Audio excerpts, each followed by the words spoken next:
الصلاۃ والسلام علیک یا رسول اللہ، الصلاۃ والسلام علیک یا حبیب اللہ۔ السلام علیکم ورحمۃ اللہ وبرکاتہ۔ آج کا ہمارا عنوان ہے میرے نبی پاک صلی اللہ علیہ وآلہ وسلم کی ولادت کا واقعہ۔ جب میرے آقا کریم صلی اللہ علیہ وآلہ وسلم نے پیدا ہونا تھا، اس سے پہلے رونما ہونے والے اور اس کے بعد رونما ہونے والے واقعات کا ذکر کریں گے آج ہم اس ویڈیو میں۔ جب میرے آقا کریم صلی اللہ علیہ وآلہ وسلم کی ولادت کا وقت آ گیا، 12 ربیع الاول کی جو تھی وہ رات ختم ہو رہی تھی اور دن جو تھا وہ اس کا آغاز ہو رہا تھا، یعنی 11 کی رات تھی اور 12 کی صبح تھی، اور اتنا خوبصورت موسم ہو گیا تھا، ٹھنڈی ٹھنڈی ہوائیں چلنے لگ گئی۔ اللہ تعالیٰ نے آسمان سے ہلکی اور بہت ہی پیاری سی بارشیں برسانی شروع کر دیں۔ ہر طرف خوشی کا منظر پھیل گیا، ہر ایک دلوں میں ایسے ایک اطمینان اور خوشی پھیل گئی جو کہ انسان خود بخود سمجھنے سے قاصر تھا کہ یہ اطمینان اور خوشی اسے کہاں سے اور کیوں میسر آئی ہے۔ جب میرے آقا کریم صلی اللہ علیہ وآلہ وسلم کی ولادت آئی تو میرے اللہ عز و جل نے سب عورتوں کو بیٹے کی نعمت سے نواز دیا، یعنی کہ بیٹا ایک بہت بڑی نعمت ہے اور اللہ تعالیٰ خوش ہوتا ہے، اور اللہ تعالیٰ نے سب عورتوں کو بیٹوں کی نعمت سے نواز دیا۔ یہاں تک کہ اس دوران جو لوگ اپنے اپنے سفر پہ گئے ہوئے تھے، جو قافلے پہ تھے،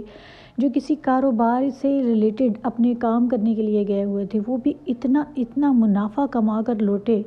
اس مہینے میں اس دن کی بات ہے جب میرے آقا کریم صلی اللہ علیہ وآلہ وسلم کی پیدائش کا دن تھا۔ اتنے اچھے اور اتنے مبارک دن میں سب لوگوں کو اتنا فائدہ ملا، اور یہاں تک کہ عرب کے زمانے میں جب لوگوں نے مویشی مال رکھے ہوئے تھے جو وہ بہت کمزور تھے، ان کو اللہ تعالیٰ نے اتنی صحت بخش دی۔ یہاں تک کہ جب میرے نبی پاک صلی اللہ علیہ وآلہ وسلم کی ولادت ہونے والی تھی تو عرب میں ہر جگہ پر یہ پیغام پہنچایا گیا، جتنے بھی کافر تھے ان کے پاس بھی یہ پیغام پہنچایا گیا کہ اسلام کا بول بالا کرنے والا، اسلام کا دین اور چراغ جو ہے وہ اس کی ولادت کا وقت جو ہے وہ آن پہنچا ہے، کہ ایک ایسا بچہ اب دنیا میں آنے والا ہے جو کہ اسلام کا بول بالا کرے گا، جو کہ اسلام کا چراغ ہے۔ یہاں تک کہ وہاں پر رکھے گئے جو بڑے بڑے بت تھے وہ منہ کے بل گر پڑے۔ یہ میرے آقا کریم صلی اللہ علیہ وآلہ وسلم کی ولادت باسعادت کے کرشمے ہیں کہ دیکھیں کہ ابھی وہ دنیا میں آئے بھی نہیں اور کیسے اللہ تعالیٰ نے دنیا میں رونقیں بکھیر دی، ٹھنڈی ہوائیں چل گئیں۔ یہاں تک کہ جو فصلیں اس وقت لوگوں نے جو تھے، کسان جو تھے، جتنی بھی انہوں نے فصل کی تیاری کی گئی تھی، اتنا ان کو منافع ملا، اس سے ہر بندے کو اللہ تعالیٰ نے خوشی جو تھی وہ فراہم کی۔ اور پھر میرے آقا کریم صلی اللہ علیہ وآلہ وسلم کی جب ولادت باسعادت کا دن تھا، اس سے ایک اور میسیج اور پیغام بھی دیا ساری کل کائنات کو۔ اس میں ایک شاعر نے ایک بہت ہی خوبصورت شعر عرض کیا ہے، تو میں بھی چاہتی ہوں کہ میں بھی وہ شعر جو ہے وہ آپ کو سناؤں اپنے آقا کریم صلی اللہ علیہ وآلہ وسلم کی ولادت باسعادت کو لے کے، کہ شاعر نے کیا خوب کہا ہے کہ آئی نئی حکومت سکہ نیا چلے گا، آئی نئی حکومت سکہ نیا چلے گا، عالم نے رنگ بدلا صبح شب ولادت۔ میرے آقا کریم کی صلی اللہ علیہ وآلہ وسلم کی ولادت باسعادت کیسا کرشمہ ہے میرے اللہ عز و جل کا، کہ اللہ تعالیٰ نے یہ سب کو پیغام دے دیا کہ اب ایک نئی دنیا قائم ہوگی،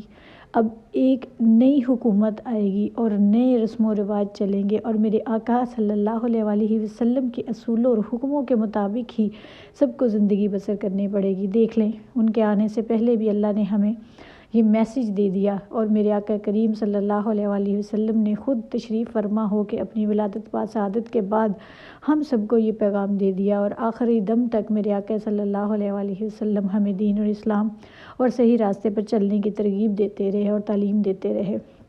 اب آئیے چلتے ہیں آگے کہ جب میرے آقا کریم صلی اللہ علیہ وآلہ وسلم کی ولادت باسعادت ہو گئی تو اس میں عرب کے زمانے میں اس طرح سے ہوتا تھا کہ جب کوئی بچہ پیدا ہوتا تھا تو بچے کو پروان چڑھانے کے لیے، اس کی اچھی صحت کے لیے، اس کی زبان کی اچھی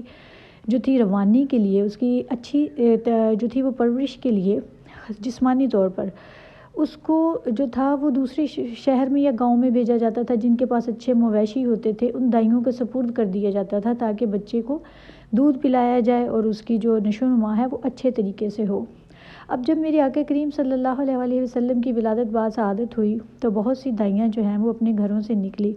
جس میں ایک دائی جو ہے جن کا نام بہت مشہور ہے، جن کو ہم آج بھی جانتے ہیں، اور وہ میرے آقا کریم صلی اللہ علیہ وآلہ وسلم کی دودھ پلانے والی ماں قرار دیتی ہیں، ان کا ذکر بھی شامل ہے۔ اب سب دائیاں جو ہیں وہ اپنی قافلوں کے ساتھ جو ہے اپنے اپنے گھروں سے نکلی، اور سب کے قافلے جو تھے، سب کی جو ڈاچیاں تھیں، سواریاں تھیں، وہ کافی صحت یاب تھی، اور وہ جلدی جلدی جو تھی وہ آگے مکہ میں پہنچ گئی، اور سب عورتوں نے اپنی من پسند جو بچے تھے وہ لے لیے، جو کہ اچھے اچھے گھرانوں کے تھے، جس سے ان کو پتہ تھا کہ ان کو کافی مال اور فائدہ ہوگا، اور اچھی جو ہے وہ انکم بھی مل جائے گی، اور اچھا گزر بسر ہو جائے گا۔ اب جو مائی حلیمہ تھی وہ ان سب سے بہت کمزور تھی، وہ بہت غریب تھی، اس کے ایک جانور جو تھے وہ بھی بہت کمزور تھے۔ پہلے تو وہ بیچاری جو تھی سفر میں آہستہ آہستہ چلتی ہوئی جب وہاں پر پہنچتی تو سب بچے جو تھے وہ تقسیم ہو چکے تھے، وہاں پر کوئی بچہ نہیں بچا تھا۔ ہاں لیکن ایک بچہ ضرور موجود تھا وہاں پہ، جس کو کسی بھی عورت نے نہیں لیا تھا۔ اس کی وجہ یہ تھی کہ سب عورتوں نے یہ سمجھ کر اس بچے کو چھوڑ دیا تھا کہ اس باپ کا تو والد نہیں ہے، اس بچے کا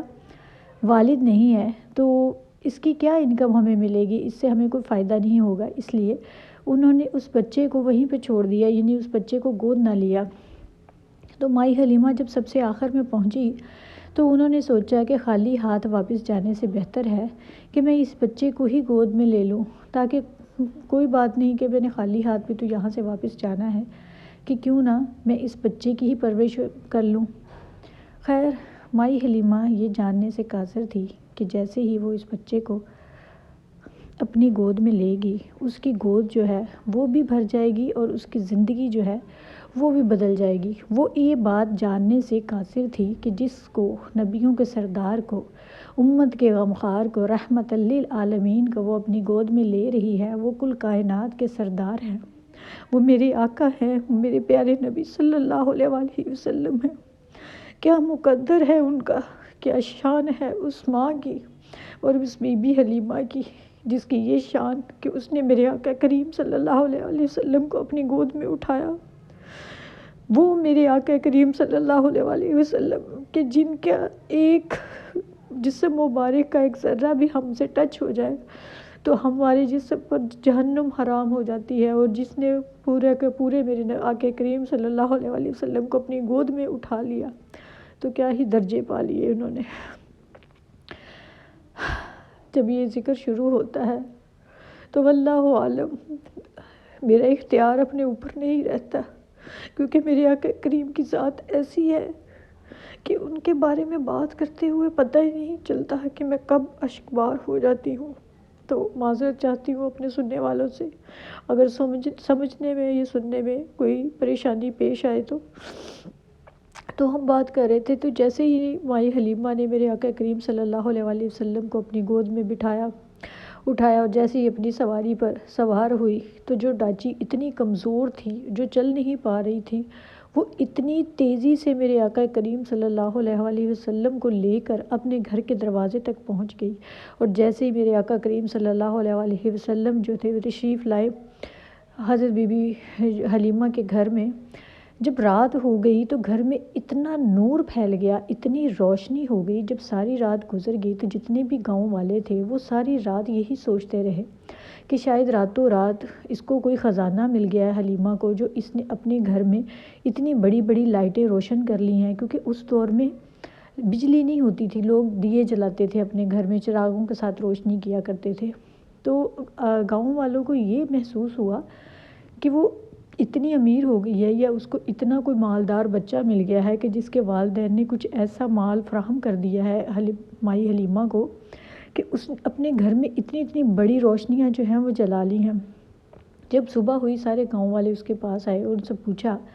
کہ اے حلیمہ تو نے ساری رات کون سی روشنیاں جلا لی تھی اپنے گھر میں کہ اتنی روشنی تیرے گھر کی بہت دور دور تک پھیلی ہوئی تھی؟ تو مائی حلیمہ نے جواب دیا کہ میں نہیں جانتی یہ روشنی کیسی تھی، میں تو اس نور نما بچے کو اپنے گھر میں لائی ہوں، بس یہ اسی کا نور تھا جو آپ نے روشنی کی شکل میں دیکھا ہے۔ تو سب لوگ یہ سن کر حیران رہ گئے۔